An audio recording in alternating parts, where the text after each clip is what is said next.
그 마음속에 이렇게 와 닿으십니까? 그리고 또 이 내용이 어떤 내용인지 이렇게 그 파악이 이렇게 잘 되십니까? 오늘 이 본문의 상황은 사실 말도 되지 않는, 어떻게 보면은 사사시대의 백성들의 신앙이라고 하는 것이 얼마나 우리말로 하면 개판 5분 전이었는지 그것을 갖다 우리들에게 잘 보여주는 그런 본문입니다. 흔히 우리는 이것도 아니고 저것도 아닌 걸 뭐라 그럽니까? 이렇게 막 뒤섞인 것을 짬뽕같이 섞였다 이렇게 이야기를 합니다. 근데 정말 이 오늘 본문 말씀을 보면 사사기 특별히 17장, 18장 말씀을 이렇게 두 장을 보면 짬뽕같이 뒤섞여 있는 사사시대 백성들의 하나님에 대한 어떤 신앙을 우리가 볼 수가 있는 것이죠. 그들은 하나님을 믿는다라고 말은 하고 있는데, 근데 실제로 보면 하나님을 믿는 것인지 아니면 우상을 섬기는 것인지 알 수 없을 정도로 그 신앙이 뒤죽박죽입니다. 그야말로 짬뽕과 같이 그렇게 뒤섞여 버리고 말았습니다. 오늘 본문 말씀 17장 1절 말씀부터 이렇게 6절까지만 읽었는데, 사실은 오늘 저희가 함께 같이 나누기를 원하는 것은 17장과 18장 말씀 두 장 전체 다입니다. 다만 그 중에서 대표적으로 1절에서부터 6절까지만을 우리가 읽은 것이죠. 오늘 그 읽은 말씀을 가만히 보면 에브라임 산지에 미가라고 하는 이름을 가진 한 사람이 있었습니다. 근데 그의 어머니가 아마 굉장한 부자였던 것 같습니다. 남편이 죽어서 유산을 받았는지 어땠는지는 모르겠습니다만 은천백을 가지고 있었습니다. 근데 그것을 누가 훔쳐갔느냐? 누가 훔쳐갔다 그럽니까? 도둑이 훔쳐갔나요? 아니, 그 아들이 훔쳐갔습니다. 미가라고 하는 이 아들이 훔쳐갔습니다. 뭐 어떤 이유로 훔쳐갔는지는 알 수가 없습니다만 훔쳐갔습니다. 그러고 나니까 돈이 없어진 것을 알게 된 이 미가의 어머니 입장에서 보면은 참 기가 막힐 일이죠. 기가 막히고 전 재산이 하루아침에 홀랑 날아가 버렸으니 얼마나 원통하고 그리고 기가 막힐 일이겠습니까? 그러므로 이제 어떤 저주인지는 모르지만 저주를 했습니다. 1절 말씀, 2절 말씀 보면은 미가가 어머니에게 돈을 들려주면서 뭐라고 얘기하냐면, 어머니께서 은천백을 잃어버리셨으므로 저주하시고 내 귀에도 말씀하셨더니, 이렇게 얘기를 하는 거 보니까 저주를 했습니다. 그러니까 어떤 종류의 저주인지는 알 수 없지만, 뭐 예를 들면 우리식으로 이야기하면 그런 거 아니겠습니까? 현대식으로 이야기하면 누구든지 내 돈 훔쳐간 그놈 손이 썩어 문드러졌으면 좋겠다라든지, 아니면 뭐 오장육부가 뭐 어떻게 됐으면 좋겠다든지, 뭐 이런 저주를 했겠죠. 그 저주를 듣고 나니 그 아들 입장에서는 참 민망했을 거예요. 자기가 가져갔는데 어머니가 그렇게 저주를 하니 사실 어머니가 아들에게 저주한 꼴이 되어버리고 마는 거죠.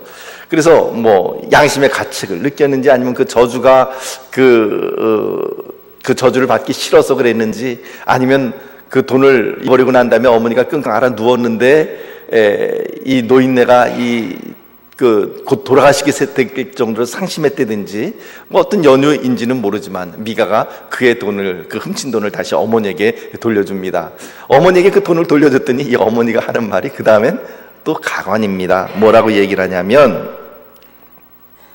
내가 그의 2절 하반절 보면 내 아들이 여호와께 복받기를 원하노라, 이렇게 축복을 해주고 있습니다. 오히려 물론 돈을 다시 돌려받았으니 이제 그 용서하고 축복받았으면 좋겠다, 이런 말을 하는 것일 수도 있지만, 근데 사실 이게 축복받을 일은 결코 아니지 않습니까?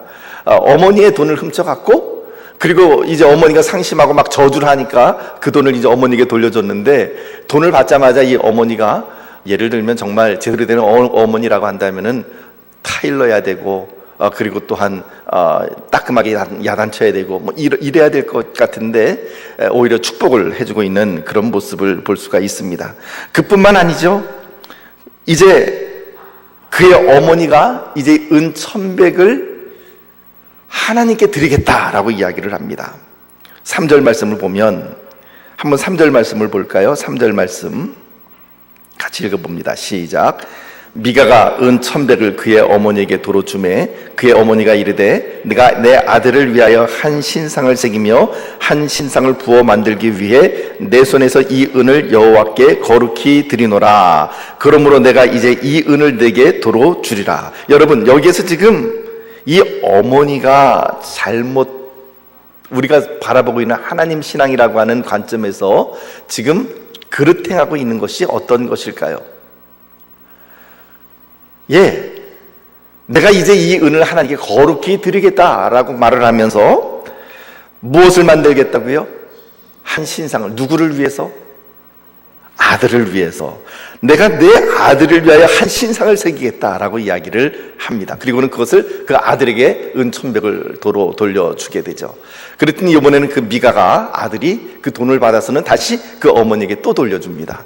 돌려주니까 4절 이하의 말씀 보면 어머니가 이번에는 은 얼마를 가져다가 은장색에게 줍니까? 은 200. 그러면은 훔친 돈이 모두 얼마였습니까? 은 1,100이었고 은장색에게 갖다 준 돈이 은 200이니까 나머지 돈은 얼마가 남나요? 은 900. 은 900은 어디로 갔습니까?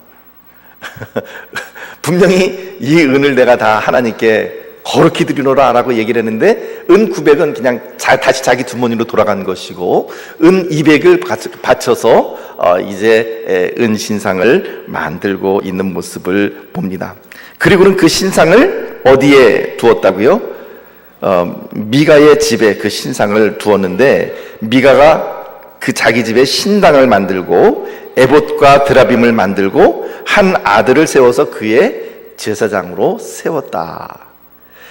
여러분, 이게 지금 우리가 읽은 이 사사기 17장에 나타나 있는 사사시대 백성들이 하나님을 섬기는 모습이었습니다. 얼마나 우리가 생각하고 있는 하나님 신앙과 거리가 먼 그런 정말 웃기는 짬뽕이죠. 웃기는 짬뽕 같은 그런 신앙생활을 하고 있습니까? 하나님께서 우리들에게 보여주시는 여호와 신앙은 어떤 것인가요? 이 여호와 신앙은 누가 주체가 되느냐 하면 누가 주체일까요? 첫째, 하나님께서 주체가 되신다. 둘째, 하나님의 백성이 주체가 된다. 누가 주체가 될까요? 1번일까요? 2번일까요? 하나님이 주체가 됩니까? 아니면 하나님의 백성이 주체가 됩니까? 하나님께서 주체가 되시는 거죠.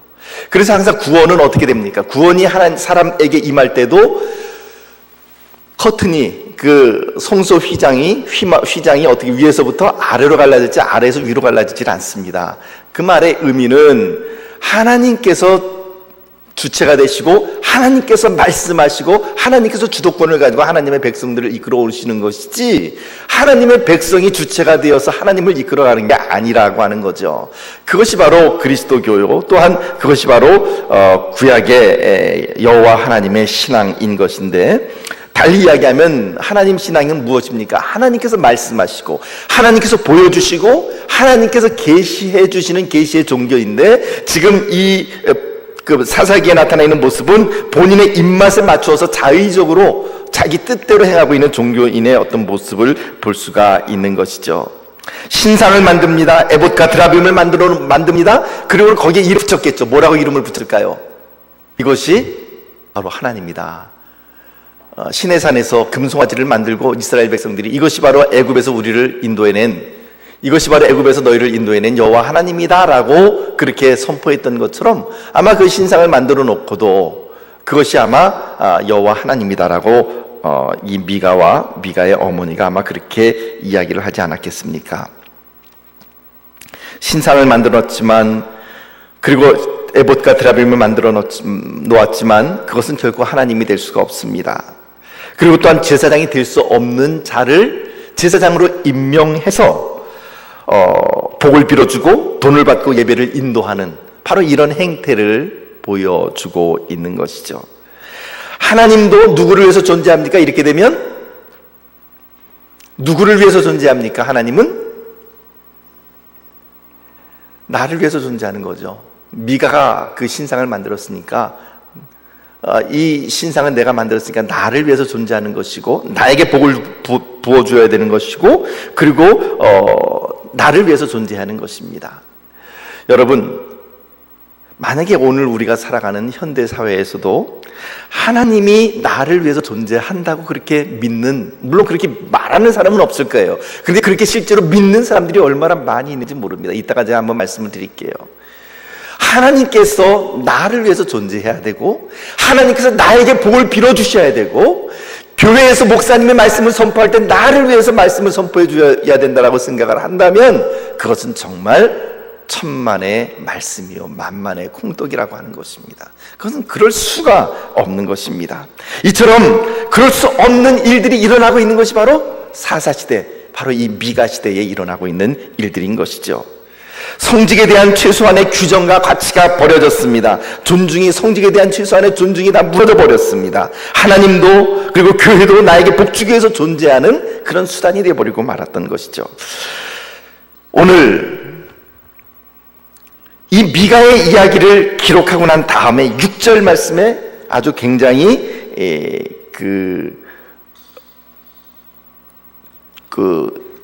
인상적인 말씀을 우리들에게 선포하고 있는 것을 볼 수가 있습니다. 6절 말씀 우리 같이 읽어봅니다. 6절 말씀 시작.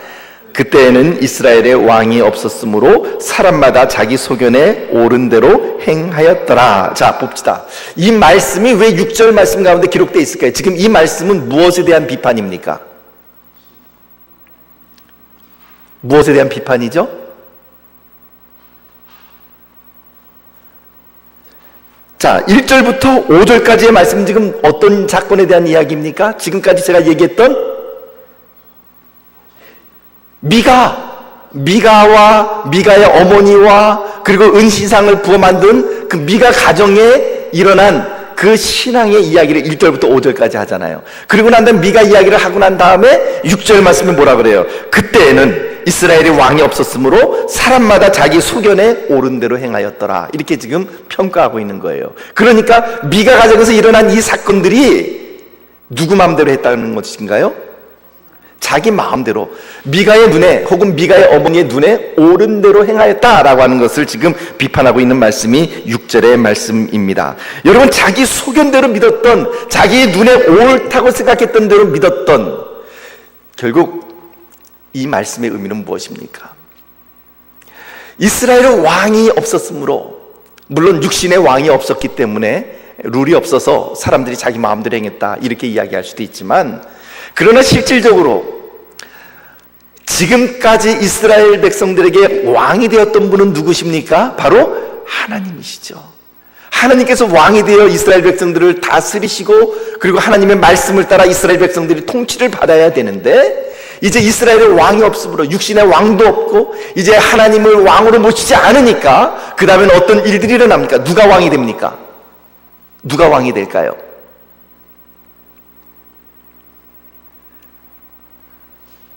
자기가 왕이 되는 거죠. 자기 소견에 옳은 대로. 그 말의 의미는 무슨 말이죠? 내 마음대로, 내가 하고 싶은 대로. 그 말의 의미는 내가 왕이 되었다라고 하는 말이랑 무엇이 다를 수 있겠습니까? 하나님께서 기억하십시다. 하나님께서 왕이 되시지 않으시면요, 사람이 왕이 됩니다.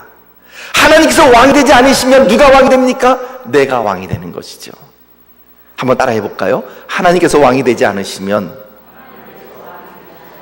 내가 왕이 된다. 예, 우리는 이것이 바로 신앙의 원리예요.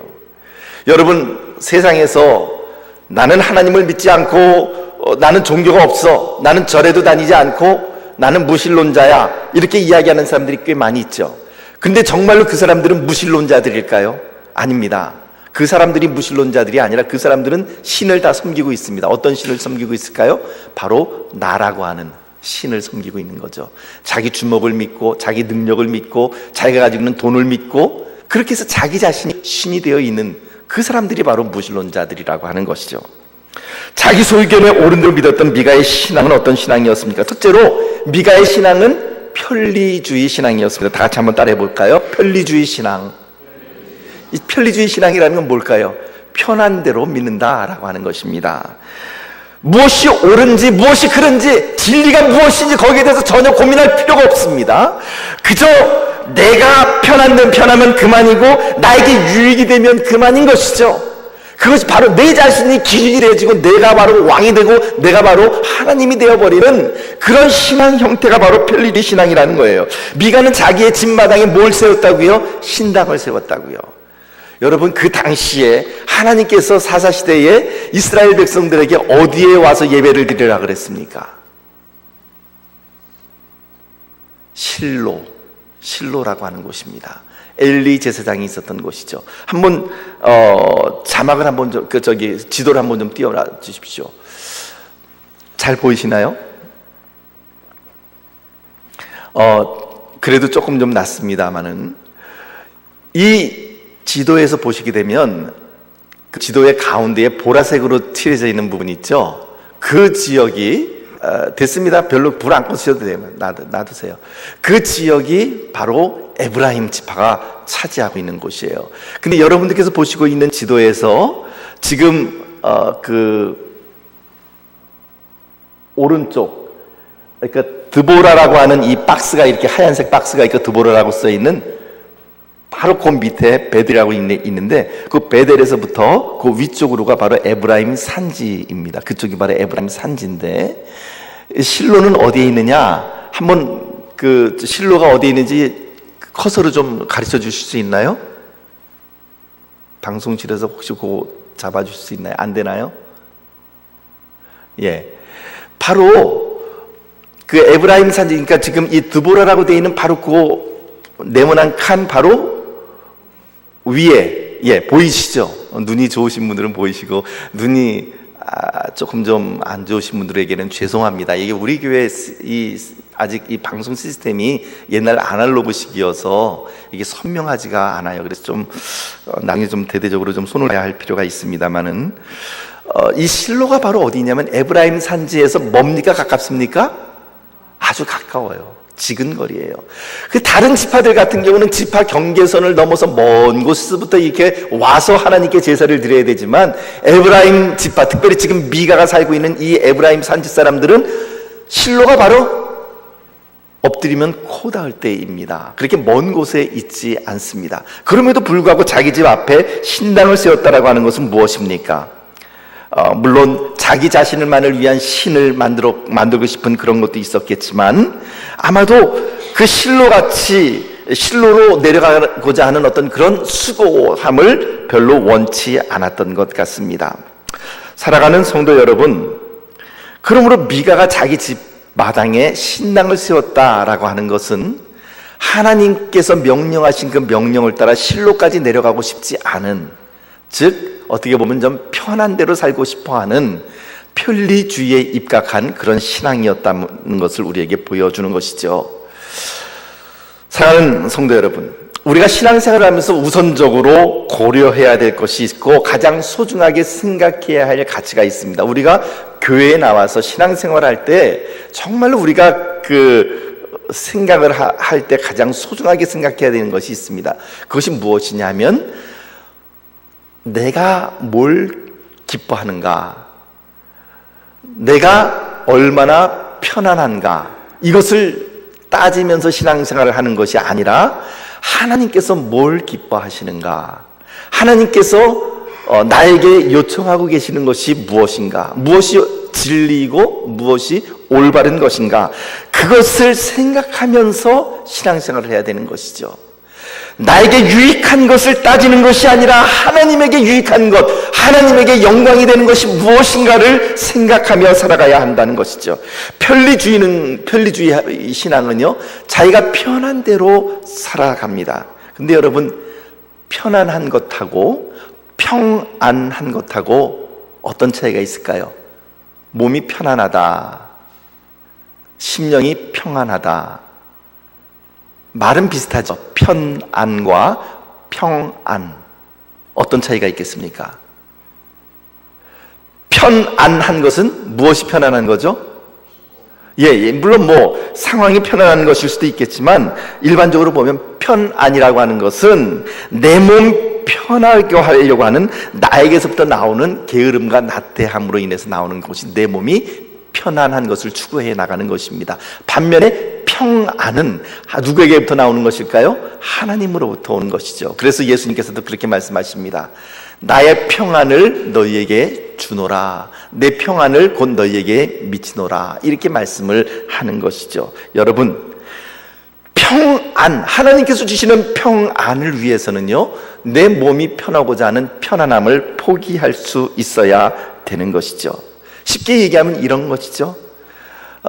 새벽에 새벽 기도 나오고 싶지 않고, 그리고 심야 기도에 나오고 싶지 않고, 수요 예배에 나오고 싶지 않고, 그 시간에 집에서 쉬면 편안할 수는 있겠지만, 그러나 평안이 어디서부터 나올까요? 평안은 그래도 잠을 이기고 새벽 예배 나오고, 그리고 또 다른 일을 해야 될 것들도 바쁘지만 그래도 하나님께 예배를 드려야 될 시간을 분명히 기억하고 나와서 예배를 드리는 것, 바로 거기에서 하늘의 평안이 우리들에게 임하게 되는 것입니다. 사랑하는 성도 여러분, 평안을 위해서 수고를 아끼지 말아야 합니다. 고난을 두려워하지 말아야 되고 손해를 감수할 줄 알아야만 그때 참다운 하늘의 평안이 우리에게 찾아오는 것이죠. 우리는 모두 때로는 예배도 편한 예배를 찾습니다.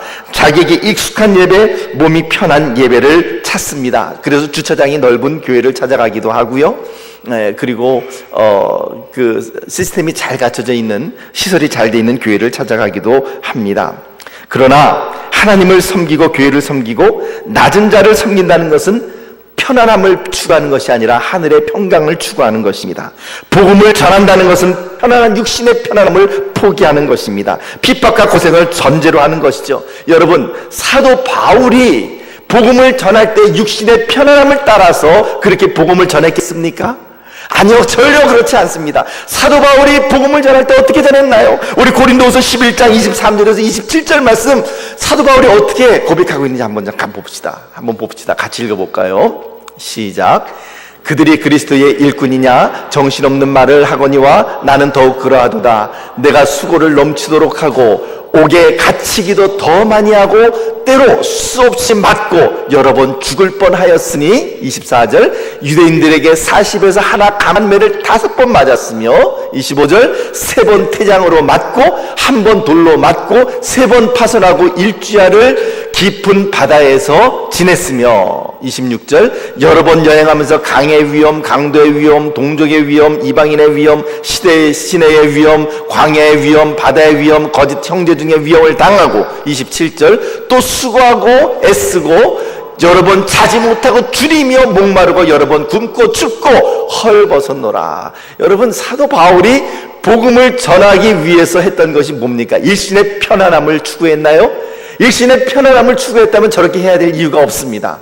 사도 바울이 추구했던 것은 무엇입니까? 하늘의 평강을 추구했습니다. 복음을 전하기를 추구했습니다. 그러니까 어떻게 됩니까? 육신의 불편함을 감수하고 때로는 돌에 맞으며 하나에서 40에서 하나 감한 매를 5번이나 맞아가며 감옥에 갇히며 강을 건너가고 동족의 위험과 사람들의 강도의 위험과 이런 것들을 당하며 춥고 굶주리고 헐벗은 그런 고생을 하면서도 복음을 증거할 때에 그의 마음 가운데 무엇이 넘쳤을까요? 그의 마음 가운데 무엇이 넘쳤을까요? 하나님께서 주시는 평안이 넘쳤겠죠. 사랑하는 성도 여러분, 베드로 사도가 바로 그랬고 초대교회 교인들이 그랬습니다. 사랑하는 성도 여러분, 오늘 우리가 추구하는 것은 무엇입니까? 육신의 편안함을 추구하고 있습니까? 아니에요. 육신의 편안함이 아니라 우리가 추구해야 될 것은 하늘의 평강입니다. 오늘 현대인들은 편리주의, 편안주의, 내 속인에 옳은 대로 살아가고 있는 어떤 그런 모습들은 반드시 우리가 또한 수정을 해야만 하는 것이죠. 또 다른 모습이 있습니다. 어떤 모습이냐면 미가의 모습을 보면서 사사시대 당시의 사람들의 모습은 굉장히 복을 받기를 원한다는 것이었죠.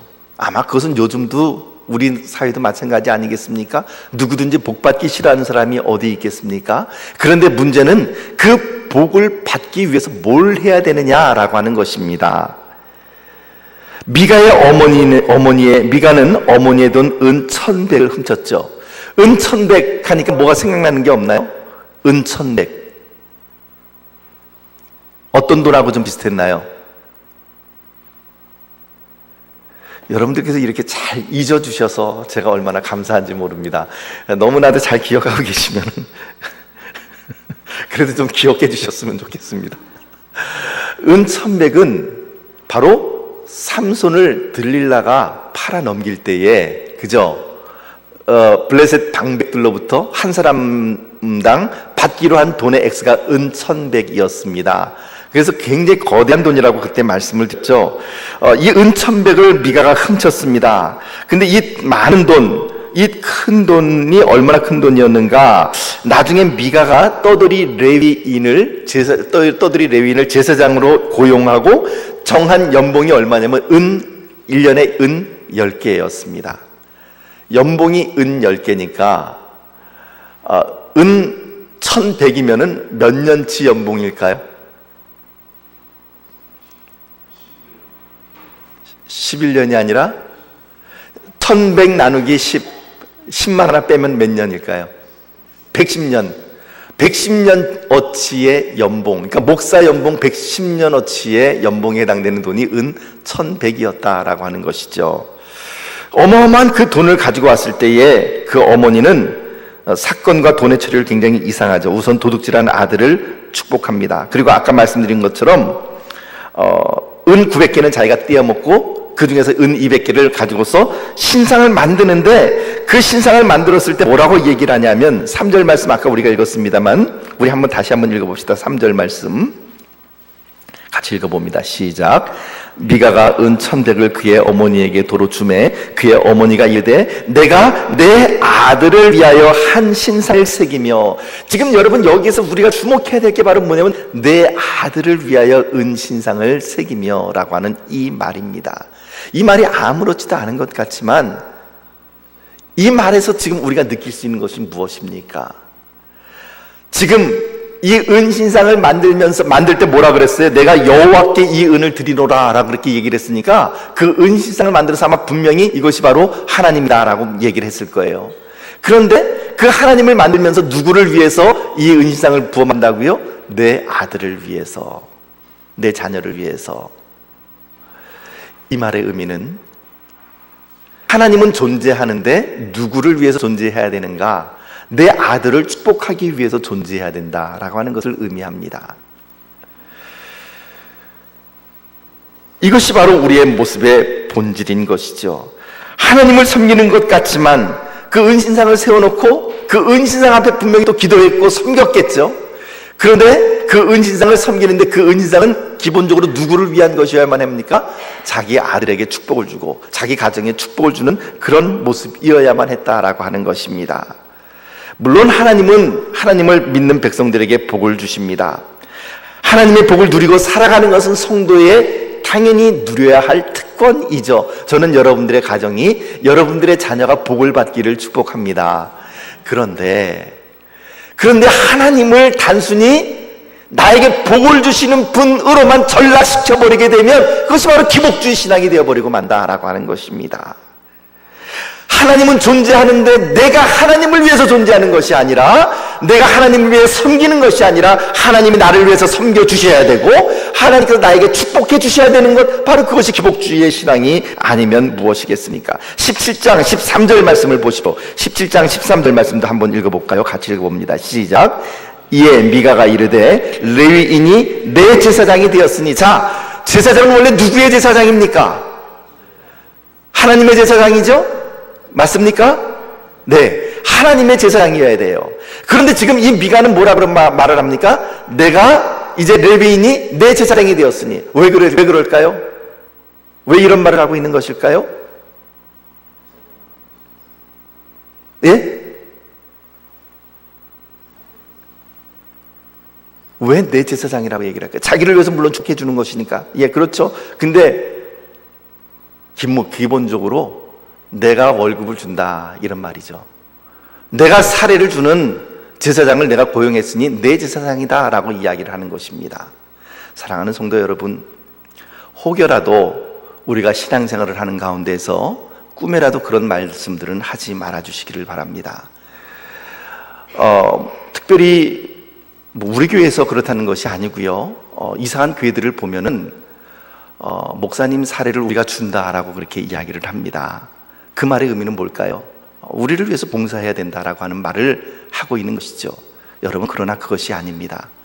분명한 것은 사례를 준다고 해서 내 제사장이라고 이야기하시는 것이 아니라 바로 제사장은 하나님께 속한 사람이고, 내 제사장이라는 말의 의미는 뭘까요? 누구를 위해서 존재해야 된다는 거예요? 나를 위해서 존재해야 된다는 거죠. 나에게 축복 주어야 되고, 내 입맛에 맞는 말씀을 전해 주어야 되고, 내 사정에 맞는 대로 예배를 드려야 된다라고 생각을 하고 있는 것이 바로 내 제사장이라고 이야기하는 거죠. 요름식으로 하면 내 목사라고 하는 거죠. 모든 것이 내 마음에 맞아야만 옳다고 생각을 합니다. 목사는 언제나 무조건적으로 나를 축복하고 내가 움직이고 싶은 대로 움직여야 한다고 생각하는 이 사사시대의 성직에 대한 가치를 우리가 보고 있는 것입니다. 이것이 바로 성직에 대한 가치를 이처럼 한 개인이 이렇게 쥐락펴락 생각하고 있는 바로 이 모습이야말로 얼마나 그릇된 모습인지요. 사랑하는 성도 여러분, 이런 기복주의적인 모습이 우리의 삶 가운데 얼마나 많이 등장을 합니까? 현대인들은 자기의 안방에 들여놓은 은신상과, 그리고 여기 보면 에봇과 드라빔. 자, 에봇은 뭘 갖다 에봇이라고 합니까? 제사장이 입는 제사장의 의복이죠. 뭐 여기까지는 그래도 성경적이다 이렇게 생각을 합시다. 드라빔은 뭡니까? 드라빔은 처음 등장하는 게 어디서 등장을 합니까? 라헬이 그의 아버지 라반의 집에서 탈출하면서 뭘 가지고 훔쳐갖고 옵니까? 아버지의 드라빔을 훔쳐갖고 옵니다. 뭐 은이나 금이나 뭐 이런 것들로 만들었겠죠. 그 드라빔이라고 하는 것은 일종의 개인의 수호신이거나 혹은 그 가문의 수호신을 의미하는 것입니다. 그러니까는 한마디로 가문의 우상이죠. 그것을 훔쳐가지고 나왔었죠. 그런데 그 드라빔의 모습이 아직까지도 끊어지지 아니하고 지금 이 사사시대에도 등장을 하고 있는 모습을 봅니다. 그리고는 드라빔을 만드는 것을, 에봇과 드라빔을 같이 만들면서 그것을 또 섬겼겠죠. 그러니까 지금 이 모습은 뭐라고 어떻게 되는 걸까요? 하나님을 믿는다라고 얘기는 합니다. 하나님을 섬긴다라고 얘기를 합니다. 그런데 은신상을 만들고 드라빔을 만들고 그것을 하나님이라고 이야기를 합니다. 또 에봇도 만들어서 물론 뭐 제사장을 나중에 세웠을 때 그 제사장이 그 에봇을 입었을 수도 있겠지만, 에봇이 일종의 보면 우상 숭배하는 어떤 그런 물건으로 나타나기도 하는 것이죠. 여러분, 이처럼 에봇과 드라빔 그리고 은신상 그런 것들을 만들어 놓고 섬기면서 하나님을 섬긴다라고 말을 하고 있는 것이죠. 이런 모습이 올바른 신앙의 모습일까요? 여러분들이 생각하실 때는 어떠십니까? 올바른 것일까요? 아닙니다. 이것은 완전히 혼합된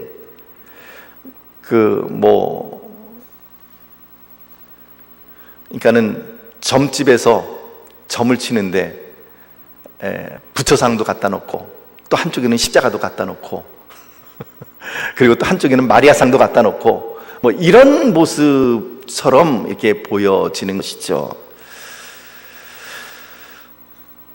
이런 사사시대의 모습은 정말로 우스꽝스럽고 그리고 올바르지 못한 그런 신앙의 모습으로 나타납니다. 여러분, 우리는 어떤가요? 아이고, 이 사사시대의 이 성도들, 이 사사시대에 믿는다고 하는 사람들의 모습은 정말 개판 5분 전이었네 라고 말을 하시겠습니까?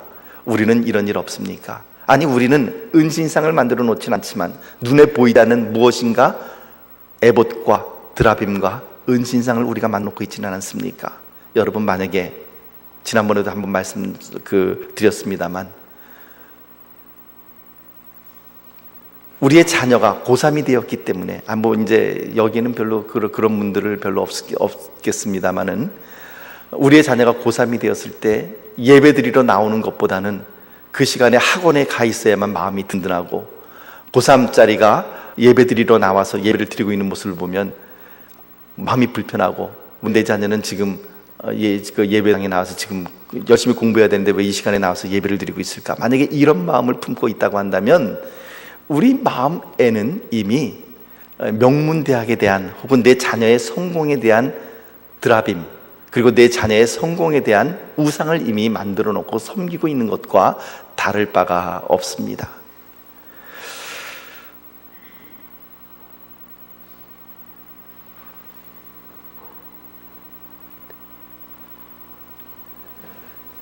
신앙적인 어떤 결혼함에 있어서도 역시 마찬가지죠. 요즘 젊은 여성들의 가치관 가운데 이런 말들을 많이 한다 그래요. 그 사람 성격 더럽고 인격 더러운 것은 참을 수가 있는데 그것은 용서가 되는데 돈 없는 것은 용서가 되지 않는다, 뭐 이런 말을 한다 그래요. 여러분, 만약에 이 말이 정말 사실이라고 한다면 바로 돈이 요즘 현대인들에게 얼마나 커다란 우상이 되어 있는지 그것을 우리가 볼 수 있는 그런 내용입니다.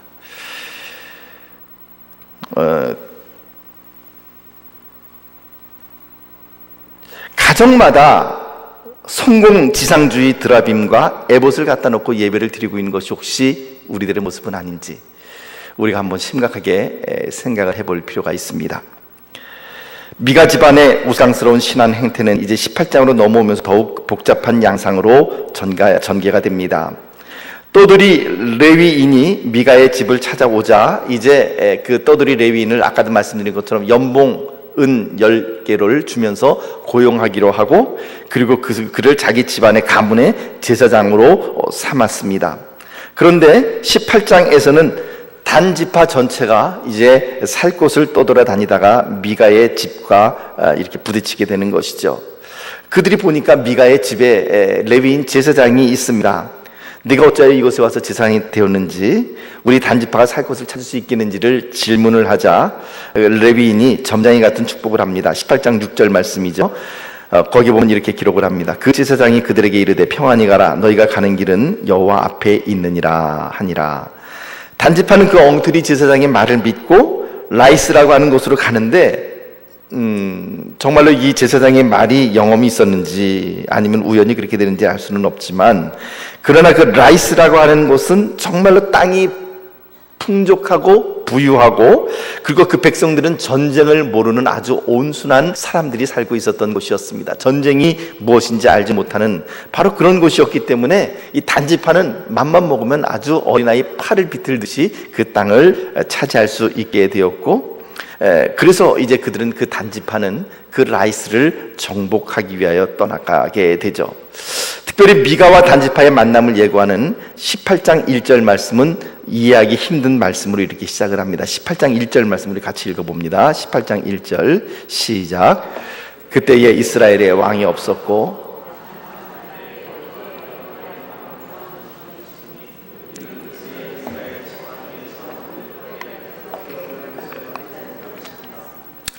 사사기에서 그때 이스라엘에 왕이 없었고, 이 말이 나오면은요, 이건 그 앞에 있는 말이나 혹은 그 뒤에 있는 사건들에 대해서 대한 비판입니다. 자기들 마음대로 행하고 있는 사사시대의 모습을 지금 이야기를 하고 있는 거죠. 지금 여기도 그때에 이스라엘에 왕이 없었고 단지파는 그때에 거주할 기업의 땅을 구하는 중이었으니 그들이 이스라엘 지파 중에서 그때까지 기업을 분배받지 못하였습니다. 여러분, 근데 정말로 이스라엘에서 이 단지파가 기업을 분배받지 못했을까요? 아닙니다. 여호수아서 19장 40절 말씀을 보게 되면 단지파에게도 땅이 이미 배분이 되었습니다. 7제로 단자손의 지파를 위하여 그들의 가족대로 제비를 뽑았으니 라고 이렇게 이야기를 하죠. 분명히 땅이 배분이 되었는데 그 땅에는 누가 살고 있었는가? 아주 힘센 아모리 족속이 살고 있었다는 것이죠. 그래서 사사기 1장 34절 말씀은 이렇게 기록을 합니다. 같이 한번 읽어봅니다. 시작.